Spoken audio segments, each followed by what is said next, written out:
যখন মানুষ কল্পনা করে তার বাবা অথবা মা একদিন এই পৃথিবী ছেড়ে চলে যাবে, একদিন তার বাবা মার লাশ তার স্কন্ধে অর্পিত হবে, তার কাঁধের মধ্যে ভর করে তার বাবা মাকে নিয়ে যাওয়া হবে এক গোরস্থানে, যেখানে তার বাবা মাকে শুইয়ে দেওয়া হবে। সেখান থেকে তার বাবা মা কোনোদিন ফিরে আসবে না।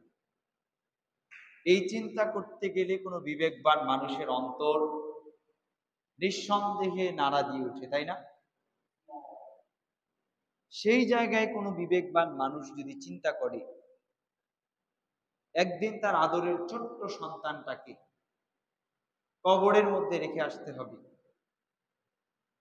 সেটা কি কখনো সহনীয় কোনো ব্যথা নাকি অসহনীয়, ধৈর্যের বাঁধ ভেঙে যাওয়ার মতো? ঠিক এরকমই একটা প্রেক্ষাপট আল্লাহ রাসূল সাল্লাল্লাহু আলাইহি সাল্লামের জীবনে এসেছে। আল্লাহ রাব্বুল আলামিন রাসূলুল্লাহ সাল্লাল্লাহু আলাইহি ওয়াসাল্লামকে 7টি সন্তান প্রদান করেছে, যার 6 সন্তান রাসূলুল্লাহ সাল্লাল্লাহু আলাইহি সাল্লামের জীবন দশায় বেঁচে থাকা অবস্থায় পৃথিবীর পাট চুকে পরপারে চলে যান। সবচাইতে ব্যথিত এবং যন্ত্রণার সময় ছিল সেই সময়টা যখন রাসূলুল্লাহ সাল্লাল্লাহু আলাইহি সাল্লাম তার ছোট্ট সন্তান আব্দুল্লাহকে কবর দেন।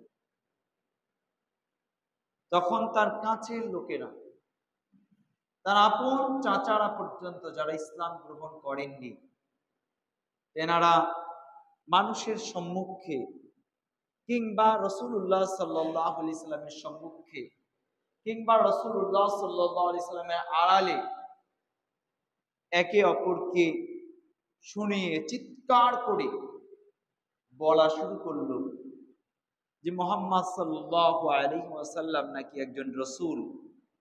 অথচ দেখো, সে রাসূল হওয়ার পরেও তার সন্তান মৃত্যুবরণ করছে। এটা কি মেনে নেওয়া সম্ভব যে একজন রাসূলের সন্তান কিনা মারা যায়, একজন রাসূল কিনা নির্বংশ? নাউজুবিল্লাহ। এরকম বলা শুরু করলো, যা মক্কার অলিতে গলিতে রাস্তা ঘাটে সব জায়গায় আলোচনা হতে লাগলো যে রাসূলুল্লাহ সাল্লাল্লাহু আলাইহি ওয়াসাল্লাম সে নাকি আল্লাহর রাসূল, অথচ তার সন্তান মারা যাচ্ছে।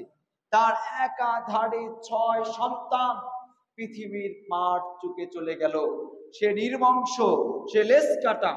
এমন ভাবে রাসূলুল্লাহ সাল্লাল্লাহু আলাইহি সাল্লামকে কষ্ট দেওয়া শুরু করলো, ব্যথা দেওয়া শুরু করলো, বিভিন্ন কথা শোনানো শুরু করলো। একটু চিন্তা করুন, যেখানে একটি সন্তানের শোক কাটিয়ে ওঠা বড়ই কঠিন, সেখানে আল্লাহ রাসূল সাল্লাল্লাহু আলাইহি সাল্লাম তার 6 সন্তানকে হারিয়েছে।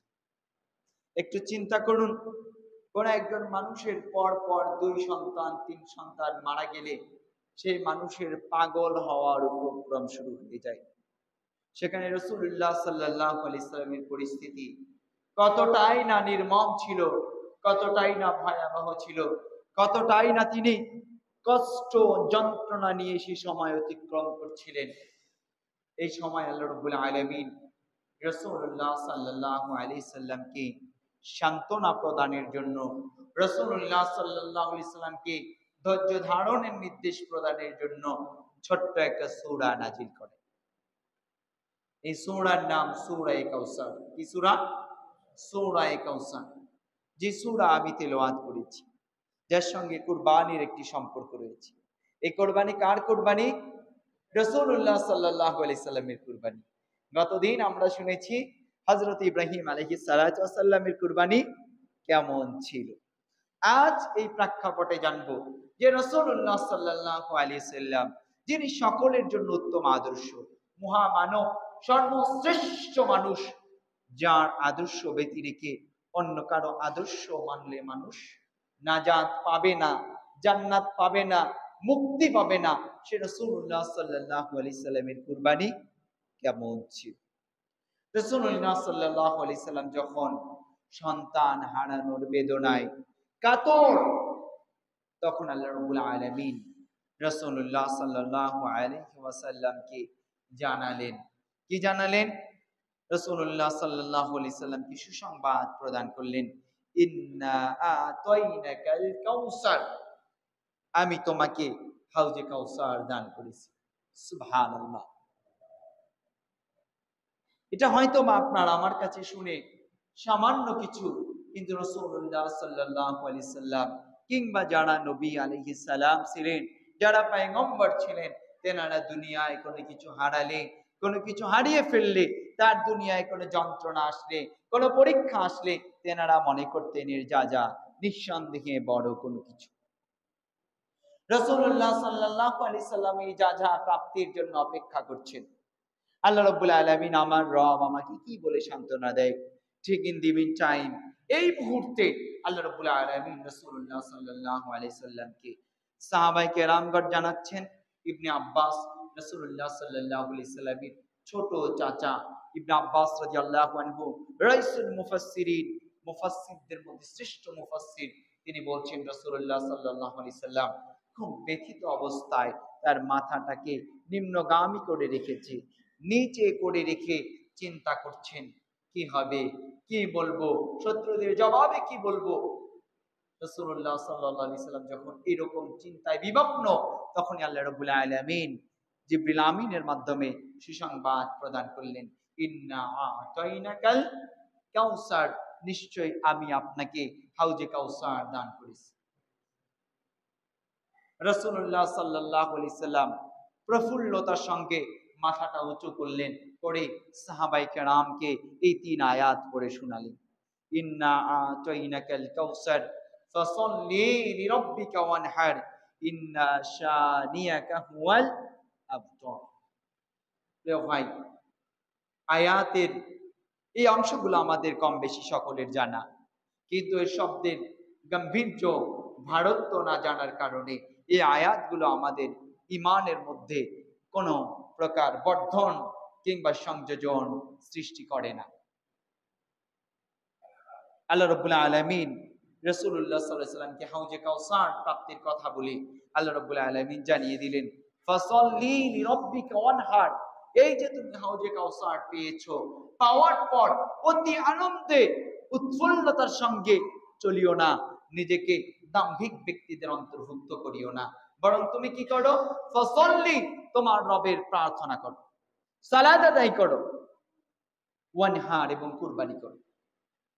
আমরা যখন খুব আনন্দের কিছু পেয়ে যাই কিংবা খুব বড় কিছু প্রাপ্তি আমাদের প্রাপ্তির ঝুড়িতে এসে জমা হয়, তখন আমরা অহংকার করে বসি, তখন আমরা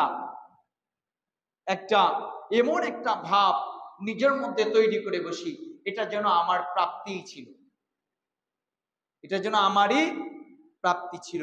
কিন্তু সব প্রাপ্তির মূল দাতাকে আল্লাহ তাআলা, এটা এই আয়াত থেকে বোঝা যায়। আল্লাহ রাব্বুল আলামিন যেখানে রাসূলুল্লাহ সাল্লাল্লাহু আলাইহি সাল্লামকে ব্যথিত সময় সমবেদনা জানাচ্ছেন, তাকে অভয় দিচ্ছেন, তাকে আশা দেখাচ্ছেন, সে সময় আল্লাহ রাব্বুল আলামিন অন্য কোনো কথাও বলতে পারেন, কিন্তু আল্লাহ রাব্বুল আলামিন অন্য কথা বললেন না। তিনি জানিয়ে দিলেন যে এই যে তোমাকে হাউজে কাউসার উপহার দিলাম, এই উপহার পাওয়ার পর আনন্দে আত্মহারা না হয়ে তুমি দুটো কাজ করো। কয়টা কাজ করো? দুটো কাজ। একটা হচ্ছে ফসল্লি, তোমার রবের উদ্দেশ্যে সালাত আদায় করো। কি আদায় করো? সালাত আদায় করো। ওয়ানহার, এবং কুরবানি করো। এই জন্য আল্লাহ রাব্বুল আলামিন আমাদেরকে সম্পদ প্রদান করেছেন। সম্পদ কে প্রদান করেছে? এই সম্পদের মালিক কে? আমি যদিও অনেক কষ্ট করে উপার্জন করেছি, কিন্তু আল্লাহ রাব্বুল আলামিন যদি আমার রিজিকে এই সম্পদ না রাখতেন, তাহলে এই সম্পদের মালিক আমরা হতে পারতাম না, এই প্রাচুর্যের মালিক আমরা হতে পারতাম না, নিঃসন্দেহে পারতাম না। কারণ সমস্ত কিছু পারনেওয়ালাকে, সমস্ত কিছু দেওয়ানেওয়ালাকে, আবার সব কিছু কেড়ে নেওয়ার মালিককে আল্লাহ তাআলা। এই জন্য যার সামর্থ্য রয়েছে, প্রত্যেক সামর্থ্যবান ব্যক্তির জন্য এই আয়াত শিক্ষা দেয় দুটো কাজ করা জরুরি। এক হচ্ছে রবের উদ্দেশ্যে কি করা, সালাত আদায় করা, দুই কুরবানি করা। তাই যাদের সামর্থ্য রয়েছে তারা আমরা আল্লাহ তাআলার উদ্দেশ্যে কুরবানি করব। এরপরে আল্লাহ রাব্বুল আলামিন জানিয়ে দিচ্ছেন, ইন্না শানিয়াকা হুয়াল আবতর, নিঃসন্দেহে যারা আপনাকে নির্বংশ বলেছে, লেজ কাটা বলেছে, যারা বলেছে রাসূলের বংশ থাকবে না, নিঃসন্দেহে তারাই লেজ কাটা। আজ ফেরাউনের বংশধর, আবু জেহেলের বংশধর, কিংবা হামান, কারুন, নমরুদ, এদের বংশধরেরা আছে না নেই? আছে? নেই, নিশ্চিহ্ন হয়ে গেছে। তো আল্লাহ রাব্বুল আলামিনের কোরআনের আয়াত বারবার জানিয়ে দিচ্ছে, যারা ইসলামকে বুড়ি আঙ্গুলি দেখাবে, যারা নানান যৌক্তিকতায় আল্লাহ তাআলার বিধানকে বুড়ি আঙ্গুলি দেখাবে, আল্লাহ তাআলা তাদের অস্তিত্ব বেশি দিন টিকিয়ে রাখেন না।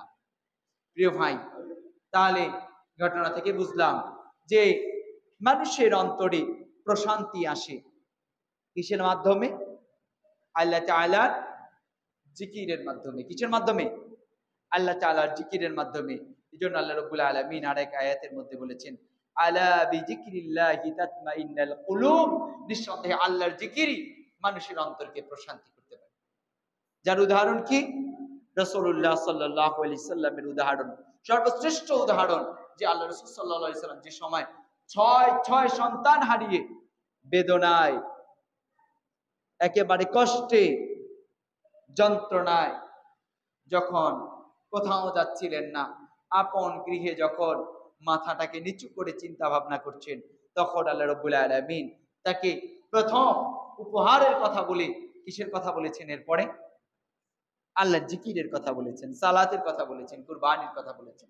তাই আপনি আপনার অন্তরকে প্রশান্তি প্রদান করতে চান, আপনার অন্তরের সর্বোচ্চ শান্তি অর্জন করতে চান, তাহলে আপনাকে আল্লাহর ইবাদতের দিকে ফিরে যেতে হবে। কারণ এটি আপনাকে আলা বিযিকরিল্লাহি তাতমাইন্নাল কুলুব, আল্লাহর জিকিরই আপনার অন্তরকে প্রশান্তি প্রদান করতে পারে। এবার প্রেক্ষাপট হলো যে রাসূলুল্লাহ সাল্লাল্লাহু আলাইহি সাল্লাম কুরবানি করেছে, আসহাবে আজমাইনগণ কুরবানি করেছে, ইব্রাহিম আলাইহিস সালাতু ওয়াস সালাম কুরবানি করেছে। কিন্তু কুরবানিটা কেমন হবে, বা কুরবানির মৌলিক শিক্ষা আসলে কি? কুরবানি করার ফলশ্রুতিতে আমি কি অর্জন করতে পারবো? আমার লাভ কি? আমার বেনিফিট কি? আল্লাহ রাব্বুল আলামিন এ ব্যাপারে সূরা আনকাবুত 162 নম্বর আয়াতে আল্লাহ তাআলা বলছেন, কুল ইন্না সলাতি ওয়া নুসুকি ওয়া মাহইয়ায়া ওয়া মামাতি লিল্লাহি রাব্বিল আলামিন। আল্লাহ রাব্বুল আলামিন জানিয়ে দিচ্ছেন, আপনি বলুন, কাকে বলতে বলছেন?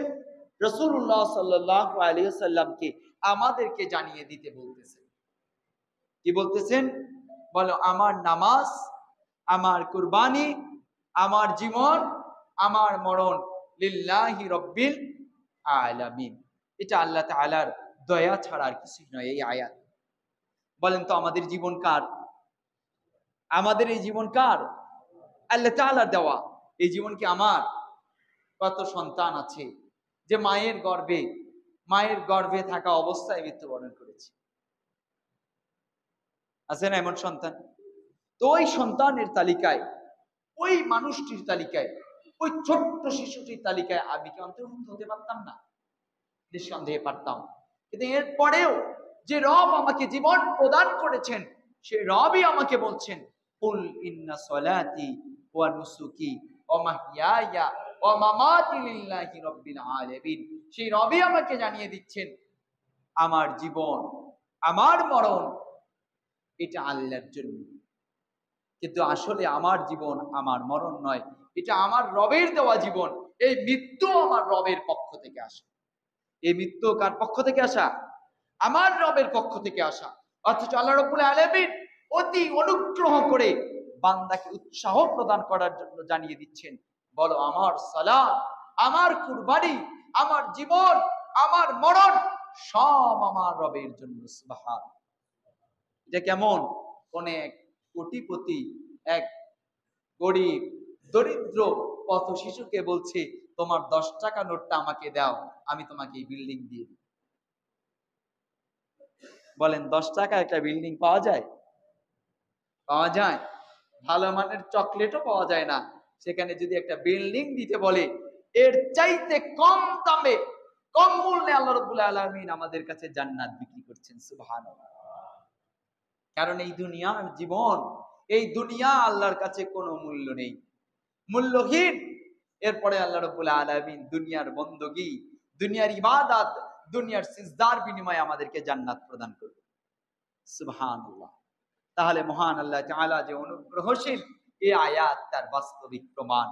2 নম্বর, আল্লাহ রাব্বুল আলামিন এবার সূরা হজ্জের মধ্যে বলছেন, 37 নম্বর আয়াতের মধ্যে আল্লাহ তাআলা বলছেন, লাইয়ানাল্লাহু লুহুমুহা ওয়ালা দিমাউহা ওয়ালাকিন ইয়ানালুহুমুত তাকওয়া মিনকুম। এই যে তোমরা কুরবানি করছো, যে কুরবানি আমার রবের উদ্দেশ্যে, এই কুরবানির গোশত আল্লাহ রাব্বুল আলামিন চান না, এর রক্ত আল্লাহ রাব্বুল আলামিন চান না। সুবহানাল্লাহ। এটা কি অনুগ্রহ নয়? অথচ অতীতের নবী আলাইহিস সালাতু ওয়াস সালামগণ, অতীতের পয়গম্বরগণ তারা কুরবানি করেছিলেন, এই কুরবানির কোন অংশই তারা গ্রহণ করতে পারেননি। পেরেছিলেন? কুরবানি করলে কুরবানিটাকে নির্দিষ্ট একটা মাঠে, একটা জায়গায়, একটা পাহাড়ের চূড়ার মধ্যে উঁচু একটা জায়গায় রেখে আসতে হতো। আল্লাহ রাব্বুল আলামিন যার কুরবানিটাকে কবুল করতেন, আকাশ থেকে একটা আগুনের একটা অংশ এসে এই কুরবানিকে জ্বালিয়ে দিয়ে যেত। আর যার কুরবানি কবুল হয়নি, তাকে সমাজের লোকেরা তুচ্ছ তাচ্ছিল্য করতো, আরে তুমি তো হারামখোর, দেখো তোমার কুরবানি কবুল হয়নি। আজ আমাদের সমাজে যদি এই নিয়ম চালু থাকতো, তাহলে শত শত হারামখোর আমাদের সামনে স্পষ্ট হয়ে যেত। কিন্তু আল্লাহ রাব্বুল আলামিন তার বান্দাকে ইজ্জত প্রদান করেছে, যে তুমি হারাম খাও, তুমি যাই করো না কেন, এটা আল্লাহ এবং বান্দার মধ্যে সম্পর্ক, তোমাকে আমি এই ভৎসনা থেকে, এই লজ্জাজনক পরিস্থিতি থেকে রক্ষা করলাম। সুবহানাল্লাহ। এটাও আল্লাহ তাআলার একটা অনুগ্রহ। তাহলে আজকে আল্লাহ রাব্বুল আলামিন এই যে সুন্দর ব্যবস্থাপনা করে রেখেছে, এটা শুধুমাত্র স্রেফ বান্দাকে রক্ষা করার জন্য, এবং বান্দাকে তওবার সুযোগ করে দিয়েছেন। সুবহানাল্লাহ। কিন্তু এরপরে হতভাগা, পোড়া কপালওয়ালা মুসলিম, আমরা তওবা ইস্তেগফার করে আল্লাহর কাছে ফিরে আসতে পারি না। এটা পোড়া কপালওয়ালা ব্যক্তি ছাড়া আর কারো দ্বারা সম্ভব নয়। প্রিয় ভাই, তাহলে কথা হলো যে তাকওয়ার কথা আল্লাহ তাআলা এখানে বললেন, কি বললেন? ওয়ালাকিন ইয়ানালুহুমুত তাকওয়া মিনকুম। আল্লাহ তাআলা শেষে কি বলেছেন? তোমাদের রক্ত চাই না, কুরবানির রক্তও চাই না, গোশতও চাই না, কি চাই? ওয়ালাকিন ইয়ানালুহুমুত তাকওয়া মিনকুম, শুধু তোমাদের তাকওয়াটুকু চাই। এই তাকওয়া কেমন? যেটা আমরা গত জুমায় ইব্রাহিম আলাইহিস সালাতু ওয়াস সালামের কুরবানি থেকে জানতে পেরেছি। ইব্রাহিম আলাইহিস সালাতু ওয়াস সালামের তাকওয়া কেমন ছিল? ইব্রাহিম আলাইহিস সালাতু ওয়াস সালাম তার সন্তানকে ডেকে বলেছিলেন, ক্বালা ইয়া বুনাইয়া ইন্নী আরা ফিল মানামি আন্নী আযবাহুকা। কি বলেছিলেন? হে আমার সন্তান, আমি স্বপ্নে দেখছি আমি তোমাকে কুরবানি করছি। আন্নী আযবাহুকা ফানজুর মাযা তারা, তোমার অভিমত কি? এটা হচ্ছে তাকওয়া। একজন পিতা স্বপ্নে দেখেছে যে সে তার সন্তানকে কুরবানি করছে। আপনি পিতা চাইলে আপনার সন্তানকে কুরবানি করতে পারবেন? পারবেন না, কারণ তাকওয়ার লেভেলটা ওইরকম আমাদের নয়। কিন্তু ইব্রাহিম আলাইহিস সালাতু ওয়াস সালাম, নবী আলাইহিস সালাতু ওয়াস সালাম যে তাকওয়া ছিল, সর্বোচ্চ মানা তাকওয়া। যেমন মুহাম্মদ সাল্লাল্লাহু আলাইহি সাল্লামকে তার শত্রুরা তাকে ক্ষতবিক্ষত করেছে কথা দ্বারা, কিন্তু মুহাম্মদ সাল্লাল্লাহু আলাইহি সাল্লাম আল্লাহর দিন থেকে মুখ ফিরিয়ে নিয়েছে। আল্লাহ তাআলাকে একবার জানিয়েছে যে, হে আল্লাহ, আমার জীবন দশায় আমার 6 সন্তানকে তুলে নিলে, কেন আল্লাহ আমাকে এই কঠিন পরীক্ষার সম্মুখীন করলেন? এরকম কোন প্রশ্ন আল্লাহ রাব্বুল আলামিনকে হযরত মুহাম্মদ সাল্লাল্লাহু আলাইহি সাল্লাম করেছেন? করেননি। ঠিক তেমন ইব্রাহিম আলাইহিস সালাতু ওয়াস সালাম যা স্বপ্নে দেখেছেন তাই তার সন্তানকে বলেছেন।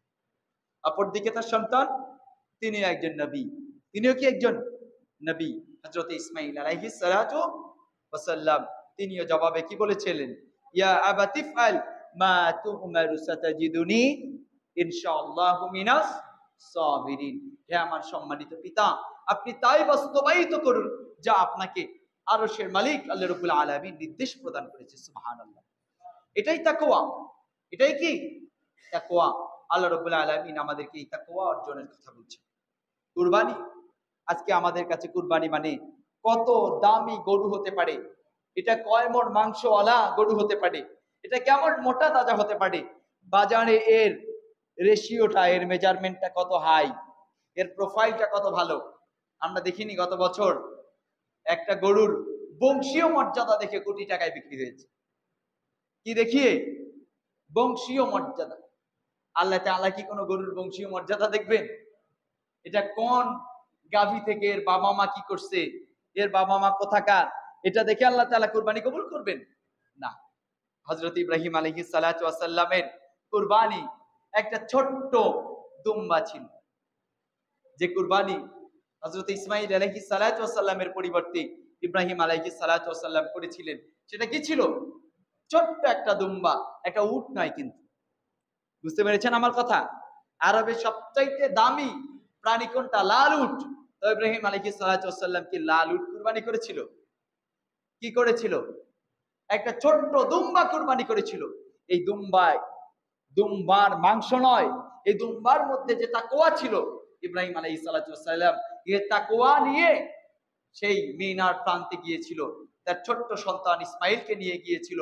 সেই তাকওয়ার কারণে এই ছোট্ট কুরবানিটা কোরআনের সূরা আস-সাফফাতের মধ্যে জায়গা করে নিয়েছে। সুবহানাল্লাহ। তার মানে তাকওয়া পূর্ণ কুরবানি এটা ছোট হতে পারে, ছোট একটা বকরি হতে পারে, ছোট একটা ছাগল হতে পারে, জাস্ট কোন রকম কুরবানির একটা পশুর তালিকাভুক্ত হয়েছে এমন কুরবানিও যদি হয়ে যায়, কিন্তু তাকওয়া যদি থাকে ওই ব্যক্তির মধ্যে, কুরবানি দাতার মধ্যে, ইব্রাহিম আলাইহিস সালাতু ওয়াস সালাম যে তাকওয়ার প্র্যাকটিস করেছে, যে তাকওয়ার প্র্যাকটিস ইসমাঈল আলাইহিস সালাতু ওয়াস সালাম করেছে, যে তাকওয়া হযরত মুহাম্মদ সাল্লাল্লাহু আলাইহি সাল্লাম নিজে অর্জন করেছিল, এই তাকওয়া পূর্ণ কুরবানি যদি হয়ে থাকে, তাহলে এটাও ইব্রাহিম আলাইহিস সালাতু ওয়াস সালামের মতো আল্লাহ তাআলা কবুল করে নেবেন। সুবহানাল্লাহ।